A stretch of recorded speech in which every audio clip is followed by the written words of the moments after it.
Hello my lovely bakers. तो मैंने पहले आज के केक के लिए मोटे का जो डार्क कंपाउंड आता है उसको लेकर के मैंने चॉप कर लिया अच्छी तरीके से। और अभी मैं इसको लेकर के मेल्ट कर दूंगी। मेरे पास तो माइक्रोवेव है, इसीलिए मैं माइक्रो कर लेती हूँ 30 सेकेंड के लिए 2 बार। अगर आपके पास माइक्रो नहीं है तो आप डबल बॉयलर के मेथड से भी माइक्रो कर सकते हैं। देखिए मैं अच्छी तरीके से इसको ले रही हूँ और माइक्रो कर दिया। फिर ये OHP सीड मेरे पास अवेलेबल था, उसमें मैं चॉकलेट को अच्छी तरीके से अभी स्प्रेड करूँगी माइक्रो करके मेल्ट होने के बाद। अगर आपके पास OHP सीड नहीं है तो आप वो क्या ले सकते हैं ना, जो बुक आता है ना, मतलब पेपर्स वगैरह जिसमें रखते हैं, प्लास्टिक सा होता है बच्चों के लिए, वो बुक स्टेशनरी, उसी हिसाब से भी मिल जाएगा, मतलब वो प्लास्टिक वो भी काम आ जाएगा। और इसमें अच्छी तरीके से आप जैसे देख रहे हैं मैं स्प्रेड कर रही हूँ, बिल्कुल उसी तरह ही स्प्रेड कर दीजिए। ना कि ज़्यादा पतला ना ज़्यादा मोटा, लेकिन ज़्यादा पतला होने से टूटने का चांसेस है और मोटा होने से हमारा ज़्यादा चॉकलेट खर्चा होगा। इसीलिए आपको ये बात की ध्यान देनी होगी कि ज़्यादा मोटा नहीं कि ज़्यादा पतला नहीं। और जब आप स्प्रेड करेंगे ना इस तरह, वो स्ट्रेट वाला पैलेट नाइफ मत यूज़ कीजिए, इस तरह जो स्टेप वाला पैलेट नाइफ होता है उसको यूज़ कीजिए, ताकि यूज़ करने से ये जल्दी से स्प्रेड हो जाएगा और उसके साथ साथ हमारा अच्छी मतलब काम भी आसान हो जाएगा और हाथों में नहीं लगेगा, स्क्रैचेस ज़्यादा नहीं आएगा।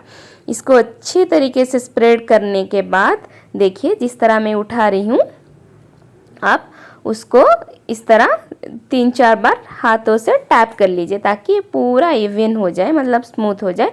और मैं जो टेबल यूज़ करती हूँ ना, उसमें मैं सिर्फ केक ही बनाती हूँ और कुछ काम नहीं होता है इसमें, इसीलिए मैं उसमें चॉकलेट यूज़ करती हूँ। जैसे कि आप किचन में जो स्लैब्स वगैरह में, किचन स्लैब में जब वो यूज़ करते हो तो वहाँ पर सिर्फ खाना बनाते हो, वही काम करते हो, तो वहाँ पर कुछ गिर जाता है तो उसको समेट कर रखते हो ना, उसी तरह ही मैंने यहाँ पर जो गिर गया रख लिया। जिसको ये पसंद नहीं आ रहा है ठीक है, उनको पसंद नहीं आए तो ठीक है, लेकिन मैं जिस तरह करती हूँ करूँगी, क्योंकि मैं इसको क्लीन रखती हूँ हमेशा। काम करने से पहले इसको प्रॉपर तरीके से पहले वॉश करती हूँ, फिर मैं यूज़ करती हूँ वो टेबल। और इसको मैं थोड़ी देर फ्रीज में रख लिया। रखने के बाद फ्रीज से निकाल के लाई और आप जैसे देख सकते हैं इसको रोल करके मैंने उसके अंदर एक रबर लगा करके रोल करके फिर से लेकर के फ्रीज में रख दूंगी। और ये पहले हमें फ्रीज में इसको 30 सेकेंड के लिए रखना है ताकि ये सेमी सेट हो जाए, फिर इसको निकाल करके रोल कर लेना है। ये केक का डिज़ाइन हम जब बनाएंगे, चॉकलेट को पहले इसी तरह ही बना करके फ्रीज में रख लेना है, फिर ही केक को हमें बनाना है। इस तरह करने से हमारा काम आसान हो जाएगा। मैंने अभी एक चॉकलेट का बेस लिया, उसका पार्चमेंट पेपर निकाल करके इसको लेयर्स में कट कर ले रही हूँ और ऊपर का लेयर में थोड़ा सा स्क्रैच कर रही हूँ, नहीं तो ये चॉकलेट केक क्या होता है ना, स्लाइड कर जाता है, स्लिपरी होता है इसीलिए। और वैसे भी ऊपर का लेयर थोड़ा सा हार्ड होता है इसीलिए। और थोड़ा सा क्रीम लगा करके केक बोर्ड पर मैंने वो लेयर दे दिया और शुगर सिरप दे दिया। फिर उसके ऊपर अभी मैं क्रीम लगा रही हूँ। क्रीम लगाने के बाद आज का मतलब डिज़ाइन और ये फ्लेवर दोनों ही बहुत ही अलग होने वाला है। ये जिन्होंने मुझे बोला था वो मेरे जान पहचान वाले के, इसीलिए मैंने सोचा कि उनको कुछ अलग ट्राई करके दूं। और मैंने किसान का जाम यूज़ किया है अंदर फिलिंग में। और इसको आप जैसे देख सकते हैं कि फिलिंग में मैंने किसान का जाम दिया और उसके ऊपर छोटा छोटा पीसेस का चेरी, जो बड़ा वाला पीसेस बड़ा आता है ना, उसको छोटा छोटा पीसेस में मैंने कट करके लेयर में दे दिया। और उन्होंने बोला कि केक का टेस्ट बहुत ही अच्छा था। वो तो मुझसे 4 बार ले चुके हैं और भी आगे जो मतलब उन्होंने बोले कि आगे जब भी ऑर्डर आएगा वो लेंगे।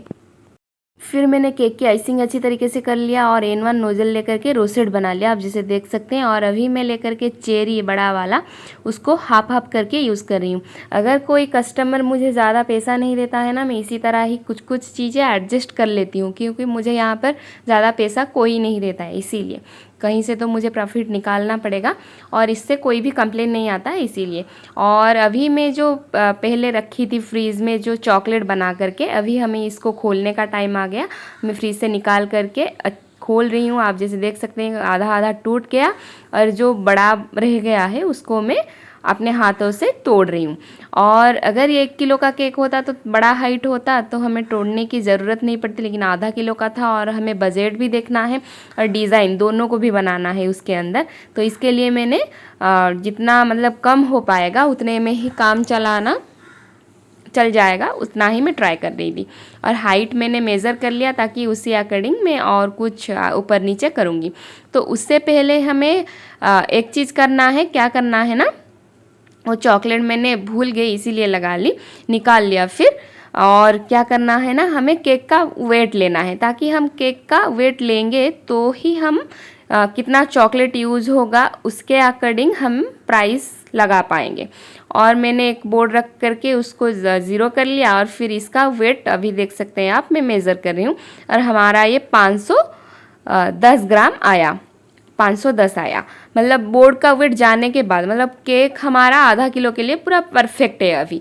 लेकिन इसके ऊपर अभी हमें और थोड़ा सा डिज़ाइन भी करना है और अभी हमें चॉकलेट लगाना है। चॉकलेट लगाने के बाद आपके पास जब भी चॉकलेट का इस तरह का कोई एक्स्ट्रा डिज़ाइन आ जाता है ना, आप उनको बोल दीजिए कि डिज़ाइन के अकॉर्डिंग में पैसा लूँगी और कुछ ऊपर नीचे मतलब 100 के अंदर या फिर इस तरह कुछ बोल दीजिए। और वेट मेज़र करके कैलकुलेट करके मतलब चॉकलेट जितना खर्चा हुआ उसका और आपका मेहनत दोनों को ऐड करके आप चार्ज कर सकते हैं। मैं चारों तरफ वो चॉकलेट लगा लिया और फिर जो टूटा फूटा थोड़ा सा बचा हुआ था उसको भी हाथों से तोड़ करके फिर मैं बीच में लगा रही हूँ। मतलब ब्लैक फॉरेस्ट का केक जिस तरह डिज़ाइन होता है ना, मैंने बिल्कुल ब्लैक फॉरेस्ट का बनाया था। ब्लैक फॉरेस्ट में फीलिंग में आ जाता है चेरी फीलिंग, मेरे पास चेरी फीलिंग अवेलेबल नहीं था तो फिर मैंने सोचा कि जाम दे करके बनाती हूँ, केक का टेस्ट कैसा आएगा एक बार रिव्यू ले सकती हूँ, जान पहचान वाले हैं इसीलिए। तो मैंने ट्राई किया और केक का टेस्ट बहुत ही अच्छा था, बहुत ही अच्छा बना, उनको पसंद भी आया, डिज़ाइन भी पसंद आया।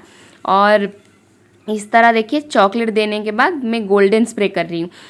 आप जब इस तरह डिज़ाइन करेंगे ना, गोल्डन या फिर सिल्वर स्प्रे कुछ भी कर दीजिए, मुझसे तो ज़्यादा अच्छा लगता है गोल्डन स्प्रे। मैं हमेशा केक में गोल्डन स्प्रे थोड़ा सा करती हूँ, सिल्वर स्प्रे अगर चाहिए होता है तो करती हूँ। इसीलिए मेरा गोल्डन स्प्रे ना बहुत ही जल्दी ख़त्म हो गया है, बहुत जल्दी मतलब 1 साल तो दोनों चल गया, लेकिन सिल्वर स्प्रे अभी बचा हुआ है और गोल्डन स्प्रे ख़त्म हो गया है। उस तरह करने के बाद मैंने मिडल में एक चेरी दे रही हूँ ताकि जिस तरह पूरा ब्लैक फॉरेस्ट डिज़ाइन होता है ये कंप्लीट हो जाए। अगर आप चैनल में नए हैं तो चैनल को सब्सक्राइब कर दीजिए, वीडियो पसंद आ रहा है तो लाइक कर दीजिए और बहुत से बहुत शेयर कीजिए। अभी हमारा फिर से काम है केक कितना चॉकलेट हुआ उसका क्वांटिटी कैलकुलेट करना, ताकि हम प्राइस का अंदाज़ा लगा पाएँ और प्राइस कैलकुलेट कर पाएँ। देखिए 560 हुआ, मतलब कि हमारा पहले 510 आया था, चॉकलेट यूज़ होने के बाद 560 आया। वो चेरी मिला करके भी इसमें वेट आ रहा है, मतलब हम 50 ग्राम तो ले ही सकते हैं चॉकलेट का वेट। तो अभी हमें कैलकुलेट करना है कि चॉकलेट का कितने में ख़रीदे थे और अभी प्राइस कितना हुआ। तो मेरे कैलकुलेशन के हिसाब से हमारा चॉकलेट 30 रुपीज़ एक्स्ट्रा खर्चा हुआ। अगर हम ब्लैक फॉरेस्ट की डिज़ाइन करते तो 10 रुपीज़ तो जाता, मतलब हमारा 20 रुपीज़ एक्स्ट्रा खर्चा हुआ। तो उसके अकॉर्डिंग आप कस्टमर से चार्ज कर सकते हैं। मैंने तो इस केक को 300 में ही दे दिया था, मैं उतना पैसा नहीं लेती हूँ। आप चाहे तो इसको 350 के अंदर बेच सकते हैं, 350 में सेल करने से भी आपका प्रॉफिट अच्छी तरीके से आ जाएगा। आई होप कि आपको वीडियो पसंद आया होगा। Thanks for watching.